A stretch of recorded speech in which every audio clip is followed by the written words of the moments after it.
నమస్తే ఆంధ్రప్రభకి స్వాగతం. నేను ప్రియా కౌశిక్.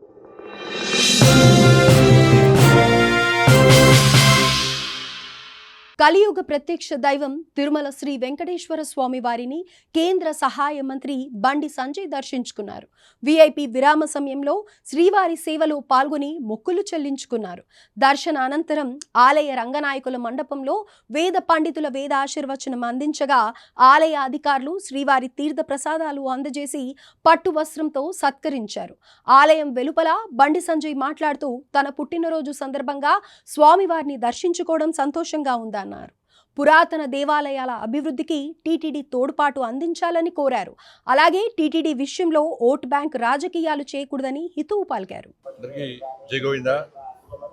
ఈరోజు జన్మదినం సందర్భంగా స్వామివారి దర్శనం కోసం రావడం జరిగింది. గత సంవత్సరం కూడా జన్మదినం సందర్భంగా స్వామివారి దర్శించుకోవడం జరిగింది. ప్రతి ఒక్కరూ సుఖ సంతోషాలతో ఉండాలని చెప్పి, అందరి కష్టాలు తొలగిపోవాలని చెప్పి, ఒక ప్రశాంతమైన వాతావరణంలో జీవించాలని చెప్పి, ఈ దేశం కోసం, సనాతన ధర్మం కోసం, ఈ సమాజం కోసం అందరూ కలిసికట్టుగా ఉండాలని చెప్పి, ఎవరికి ఏ కష్టం వచ్చినా, ఏ ఆపద వచ్చినా ఈ ధర్మ పరిరక్షలో ఒకరికొకరు చేదోడు వాదోడుగా ఉండాలని చెప్పి, ఆ శక్తిని, సామర్థ్యాన్ని, ఆ ఆలోచనను కల్పించాలని చెప్పి ఆ స్వామివారిని వేడుకోవడం జరిగింది. దాంతోపాటు ఒక శక్తివంతమైనటువంటి భారతదేశ నిర్మాణం కోసం, ఈ దేశ రక్షణ కోసం, ఈ దేశ అభివృద్ధి కోసం, ఈ దేశంలోని పేద ప్రజల సంక్షేమం కోసం అహర్నిశలు శ్రమిస్తున్నటువంటి ప్రియతమ నేత దేశ ప్రధాని నరేంద్ర మోడీ గారికి నిండు నూరేళ్ళు ఆయురారోగ్యాలు ఇవ్వాలని చెప్పి, వారికి ఆ శక్తిని, సామర్థ్యాన్ని ఇంకా కల్పించాలని చెప్పి, వారికి ఎప్పుడు స్వామివారి యొక్క మంగళాశాసనాలు ఉండాలని చెప్పి ఆ స్వామివారిని వేడుకోవడం జరిగింది. దాంతోపాటు టీటీడీ సంబంధించి మా భానుప్రకాష్ గారు టీటీడీ బోర్డు మెంబర్గా ఉన్నారు. సరే, అనేక అంశాల మీద వారు మొదటి నుంచి కూడా గతంలో భారతీయ జనతా పార్టీ నాయకులు ఉన్నప్పుడు కూడా అనేక సమస్యల మీద ఫైట్ చేసినటువంటి అనుభవం వారికి ఉంది. ప్రశ్నించేటువంటి మొత్తం మరి ఇప్పుడే వారికి కూడా జరిగింది. నాయుడు గారు కూడా నాకు చాలా దగ్గర మనిషి. వారి బ్లెస్సింగ్స్ కూడా గతంలో చెప్తూ కూడా నాకు ఉంటా ఉంటాయి. నేను కూడా రిక్వెస్ట్ చేస్తా ఉన్నాను,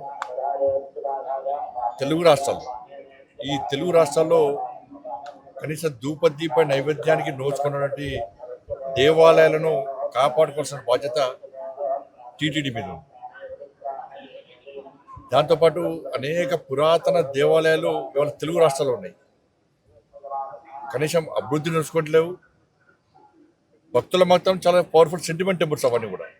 కానీ ఇలాంటి అభివృద్ధి నోచుకోలేక, నిధులు లేక చాలా ఇబ్బందులు పడుతున్న తరంలో వాటిని గుర్తించి ఆ దేవస్థానాలు కూడా సంవత్సరానికి వస్తారు, సంవత్సరానికి 2 సార్లు జాతరలు జరుగుతూ ఉంటాయి, ఉత్సవాలు జరుగుతూ ఉంటాయి, లక్షలాది మంది భక్తులు దర్శించుకుంటారు.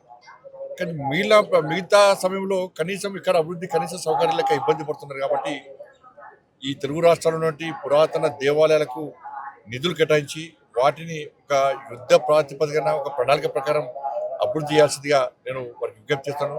నా కరీంనగర్ పార్లమెంటు నియోజకవర్గానికి సంబంధించి కరీంనగర్లో గతంలో దేవాలయ నిర్మాణం కోసం భూమి పూజ జరిగింది.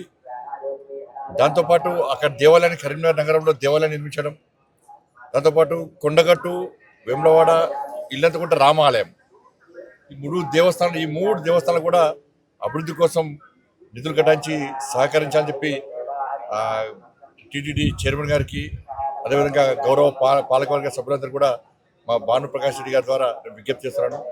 ముఖ్యంగా ఇల్లంతకుంట రామాలయం, కొండగట్టు ఆంజనేయ స్వామి దేవాలయం ఇవన్నీ కూడా చాలా పవర్ఫుల్ టెంపుల్స్. కాబట్టి ఆ నియోజకవర్గంలో ఉన్నటువంటి ఆ దేవాలయాన్ని కూడా నిధులు కేటాయించి కాపాడాలని మేము గుర్తు. ఎందుకంటే హిందువుల ఆస్తి. ఇవాళ ఇంత ఘోరమైన విషయం అంటే, నిన్న నేను కాటేజీలో ఉన్నప్పుడు ఒక ఉద్యోగస్తులు వచ్చిండారు. సార్, హిందువుల ఆస్తి, హిందువుల హక్కు తిరుమల తిరుపతి దేవస్థానం. ఇవాళ మనం కింద నుంచి పైకి స్వామివారిని దర్శించుకోవాలంటే ఇతర మతస్థులు కానీ, ఇతర దేశస్తులు కానీ ఒక డిక్లరేషన్ ఇచ్చి పైకి రావాల్సి వస్తుంది. స్వామివారి విశ్వాసం, నమ్మకం ఉంది అని చెప్పి ఒక డిక్లరేషన్ ఇచ్చి రావాల్సి వస్తుంది. ఇది గతం నుంచి జరుగుతున్న ఆనవాయితీ. కానీ దురదృష్టవశాత్తు ఏంటంటే టీటీడీ ఈ దేవస్థానంలో దాదాపు 1000 మందికి పైగా ఇతర మతస్థులు. స్వామివారి మీద విశ్వాసం నమ్మకం లేదు, హిందూ సనాతన ధర్మం మీద వారికి ఆలోచన లేదు, ఆ సనాతన ధర్మాన్ని కాపాడాలి, సనాతన ధర్మానికి అనుగుణంగా వ్యవహరించాలని చెప్పి ఆలోచన వరకు లేదు. అటువంటి ఉద్యోగస్తులకు, అటువంటి వ్యక్తులకు టీటీడీలో ఉద్యోగాలు ఇవ్వడమేంది, వాళ్ళు ఇంకా కొనసాగించడమేంది? ఎప్పుడో ఒకసారి మార్పు జరగాలి. అరే గతం నుంచి ఉన్నారు వాళ్ళు, మేము ఏం చేయలేమంటే అది చేతకాంతనం అవుతుంది. నేను భానుప్రకాష్ రెడ్డి గారు చెప్తున్నా, పాలక వర్గానికి నేను ఘాటుగా చెప్తున్నాను, ఇటువంటి పద్ధతి మంచిది కాదు. మీరు ఎంత అభివృద్ధి చేసినా, బయట భక్తులకు అన్ని సౌకర్యాలు కల్పించినా కూడా ఇతర మతస్థులు ఈ దేవాలయంలో ఉండడం వలన వాళ్ళ ఆచార వ్యవహార విషయంలో చాలా ఇబ్బందులు వస్తున్నాయి. అది బయటికి రాకపోవచ్చు. ఏదో సత్రం కాదు ఇది, అన్ని మతాలకు ఇవ్వడానికి ఇది సత్రం కాదు. చాలా మంది అర్చకులు కానీ ఈ సనాతన ధర్మం మీద ఆధారపడిన ఉద్యోగాలక చాలా మంది ఇబ్బంది పడుతున్నారు. కాబట్టి జీతభత్యాలు ఇచ్చుకుంటూ స్వామివారి మీద విశ్వాసం నమ్మకం లేని వ్యక్తులను ఏ విధంగా మీరు ప్రోత్సహిస్తారు? గతం నుంచి వస్తున్నప్పుడు కూడా ఎక్కడో ఒకడ పురుష పెట్టాల వాటికి. అరే నాకు ఆశ్చర్యం అనిపిస్తుందండి. ఇతర దేశాలకు దేశం సత్రంగా మారింది, తెలుగు రాష్ట్రాలు సత్రంగా మారింది. వాళ్ళకి ఆధార్ కార్డు ఇస్తాము, పాస్పోర్ట్లు ఇస్తాము, వాళ్ళకు రేషన్ కార్డు ఇస్తాము, వాళ్ళకి డబుల్ బెడ్రూమ్లు ఇస్తాము, వాళ్ళకి పెన్షన్ ఇస్తాము. ఇతర మతస్థులకు టీటీడీలో ఉద్యోగాలు ఇస్తాము. ఇది పద్ధతి కాదు. దీన్ని పూర్తి స్థాయిలో ప్రతి హిందూ కూడా దీన్ని వ్యతిరేకిస్తాడు. దీన్ని వెంటనే నిర్మూలించాల్సిన బాధ్యత పాలక వర్గం మీద ఉంది. ఇవాళ బయట మొత్తం చర్చ జరుగుతున్నది, తెలుగు రాష్ట్రాల్లో చర్చ జరుగుతున్నది. నిన్నగాక మొన్న మీరు ఒక ఉద్యోగస్తుని సస్పెండ్ చేశారు. అంటే బయటకు వస్తేనే మీరు సస్పెండ్ చేస్తారు తప్ప దీని మీద ఒక విచారణ జరిపి ఎవరెవరు ఉన్నారు, ఎవరెవరు ఈ సనాతన ధర్మానికి వ్యతిరేకంగా, టీటీడీ నిబంధనలకు వ్యతిరేకంగా వ్యవహరిస్తున్నారో ఎందుకు మీరు ఎంక్వైరీ చేస్తున్నారు? ఎందుకు నిర్మించలేకపోతున్నారు? ఇది ఓట్ బ్యాంక్ పాలిటిక్స్ కాదు. ఓట్ బ్యాంక్ పాలిటిక్స్ కోసం కూడా టీటీడీని ఉపయోగించుకుంటే అంతకన్నా మూర్ఖత్వం ఇంకోటి కాదు, ఈ పిరిగితనం ఇంకోటి కాదు. నేను దయచేసి మళ్ళీ విజ్ఞప్తి చేస్తున్నాను, ఇది ఏ ఒక్కరి ఆస్తి కాదు, ఇది హిందువుల ఆస్తి. స్వామివారి విశ్వాసాన్ని నమ్మకం హిందువుల యొక్క ఆస్తి తిరుమల తిరుపతి దేవస్థానం. అటువంటి ప్రాంతంలో ఇతర మతస్థులకు ఉద్యోగాలు ఇచ్చేటువంటి పరిస్థితి నుంచి బయటికి రావాలి. ఉన్న ఉద్యోగస్తులను వెంటనే తొలగించాల్సిన బాధ్యత వాళ్ళ టీటీడీ పాలక మండలి ఉన్నది. నిన్న మతము రెచ్చగొట్టడం కాదు, వాస్తవం.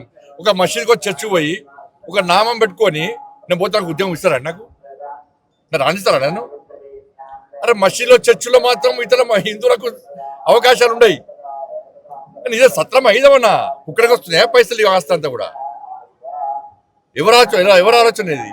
ఎప్పుడు మారుతుంది? ఇంకా మారాల్సిన బాధ్యత, మార్చాల్సిన బాధ్యత ఉందా లేదా? ప్రభుత్వాలు మారుతున్నాయి, పాలక మండళ్ళు మారుతున్నాయి, కానీ ఈ పద్ధతి మాత్రం ఇతర మత తొలగించడం మాత్రం మారతలేదు. ఈ పద్ధతి మంచిది కాదు. దీన్ని వెంటనే నిర్మించాల్సిందిగా నేను డిమాండ్ చేస్తాను. ఇది మంచి పద్ధతి కాదు.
Carla,